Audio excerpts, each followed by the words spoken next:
Good afternoon ninth class. Last हमने formulas discuss किए थे, मतलब वैलेंसीज डिस्कस किया था और ये डिस्कस किया था कि किस तरह से फॉर्मूलाज जो है वो बनाए जाते हैं, वो होते क्या हैं, बेसिकली किन से मिलकर बनते हैं, इन सब चीज़ों के बारे में डिस्कस किया था। आज हम डिस्कस करेंगे कि फॉर्मूलाज बनते कैसे हैं, रूल्स क्या है फॉर्मूला लिखने के। सबसे पहले वैलेंसी के बारे में हमने डिस्कस किया था। और वैलेंसी क्या होती है कि मैंने आपको उसमें भी बताया था कि कोई भी सब्सटेंस जो है वो कितने बॉन्ड बना पा रहा है, दैट इज वो उसकी वैलेंसी है। ठीक है, आज हम रूल्स डिस्कस करेंगे one by one. The first rule is the valencies और charge on the ion must balance. Balance का मतलब क्या है कि सेम होना चाहिए चार्ज।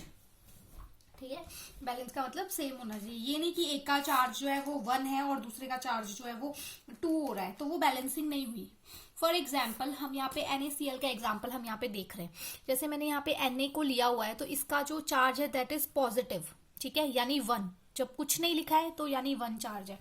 सिमिलरली यहाँ पे Cl लिया मैंने, दैट इज नेगेटिव, कुछ नहीं लिखा यानी कि 1 है। और जब ये दोनों ने कंबाइन हुए तो इन्होंने मिलकर बनाया NaCl, और इस NaCl में एज होल कोई चार्ज नहीं है, तो ये न्यूट्रल है। तो वैलेंसीज क्या है, दोनों ने आपस में बैलेंस कर लिया।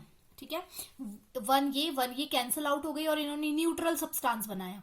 ठीक है, तो यानी क्या बोला इन्होंने, इनका फर्स्ट रूल है कि जो वैलेंसीज हैं या फिर जो भी रिएक्टेंट्स है जो कंबाइन कर रहे हैं आपस में, उनकी वैलेंसीज क्या होनी चाहिए, सेम होनी चाहिए। ये समझ में आ गया। Now, the second rule is when a compound consists of a metal or a non-metal, the name of the symbol of metal is written first.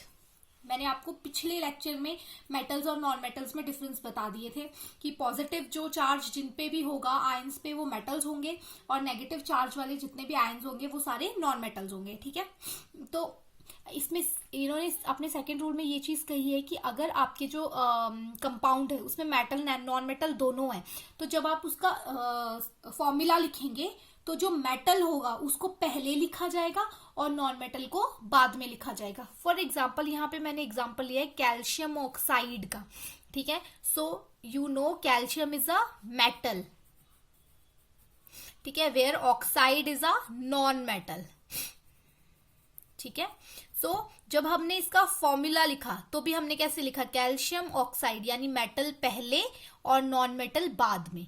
ये इसका सेकेंड रूल है कि अगर आपके पास ऐसा कंपाउंड है जिसमें कि this is a compound that is calcium oxide, इसमें मेटल नॉन मेटल दोनों है, तो यानी जब हम इसका फॉर्मूला भी लिखेंगे, नेमिंग भी लिखेंगे, तो भी क्या होगा, मेटल पहले लिखा जाएगा और नॉन मेटल बाद में लिखा जाएगा। सिमिलरली अगर हम देखें, जो मैंने ऊपर एग्जाम्पल लिया था NaCl का, यानी सोडियम क्लोराइड का, तो sodium is a metal where is chloride is a non metal. तो सबसे पहले सोडियम लिखा जाता है और फिर नॉन मेटल यानी कि क्लोराइड लिखा जाता है। ठीक है, this was the second rule. समझ में आ गया।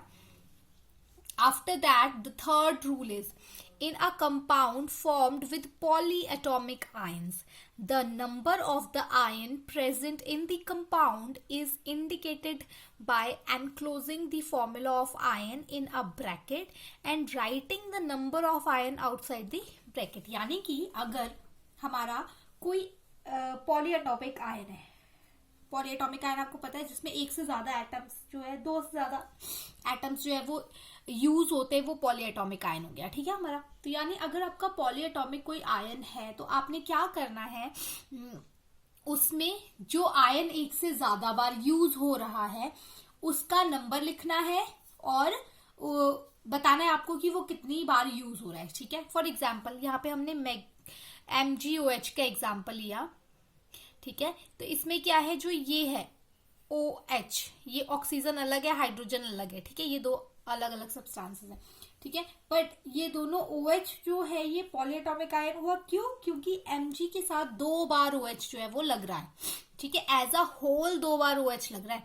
मैंने O के बाद यहाँ पे 2 और H के बाद 2 नहीं लिखा है, इन दोनों के ब्रैकेट लगा के बाहर पे 2 लिख दिया है।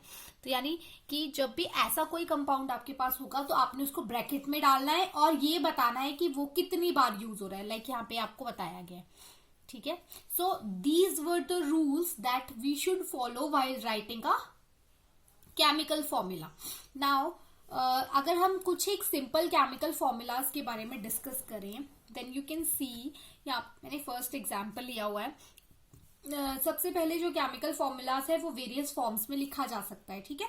सो जो सिंपलेस्ट कंपाउंड है जिसमें कि दो डिफरेंट जो एलिमेंट्स आपस में कंबाइन होते हैं और एक कंपाउंड बनाते हैं, तो उसको हम बोलते हैं बाइनरी कंपाउंड। बाइनरी मतलब टू, यानी जब टू डिफरेंट एलिमेंट्स आपस में कंबाइन होकर एक कंपाउंड बनाते हैं और वो सिंपलर फॉर्म की बात कर रहे हैं हम, तो that is known as binary compound. Got it. After that let's take an example. मैंने एग्जाम्पल यहाँ पे लिया हाइड्रोजन क्लोराइड का, ठीक है। अब हमने इसका फॉर्मूला बनाना है। फॉर्मूला कैसे बनाना है, सिंबल्स पता होने चाहिए। इसके लिए मैंने आपको पहले ही नेम्स और सिंबल्स और वैलेंसी तीनों चीजें करवा दी थी, ठीक है। तो आपको हाइड्रोजन क्लोराइड बताया मैंने। अब हाइड्रोजन का क्या सिंबल होता है, हाइड्रोजन, ठीक है, ये यहाँ पे लिख दिया हमने। हाइड्रोजन क्या है, H लिख दिया यहाँ पे, और Cl लिख दिया यहाँ पर, ठीक है, आसपास लिख दिया। उसके बाद हाइड्रोजन की वैलेंसी इज 1, क्लोराइड की वैलेंसी 1। अब हम इसको क्रॉस मल्टीप्लाई कर देंगे, और क्रॉस मल्टीप्लाई करने के बाद हमारे पास आया HCl, ठीक है, गॉट इट। उसके बाद एक और एग्जाम्पल लेते हैं। So the next formula is hydrogen sulphide, ठीक है। अब हाइड्रोजन सल्फाइड के बारे में हम करते हैं। सेम हमने हाइड्रोजन का सिंबल यहाँ लिख लिया, यहाँ सल्फाइड का सिंबल लिख दिया, ठीक है। हाइड्रोजन की वैलेंसी यहाँ पे लिखी, दैट इज 1, और सल्फाइड की वैलेंसी हमने यहाँ लिखी, दैट इज 2। अब हम इसको क्रॉस मल्टीप्लाई करेंगे। जब हमने पहले देखा तो दोनों की वैलेंसीज 1 थी, तो सिमिलरली HCl हमने लिख दिया।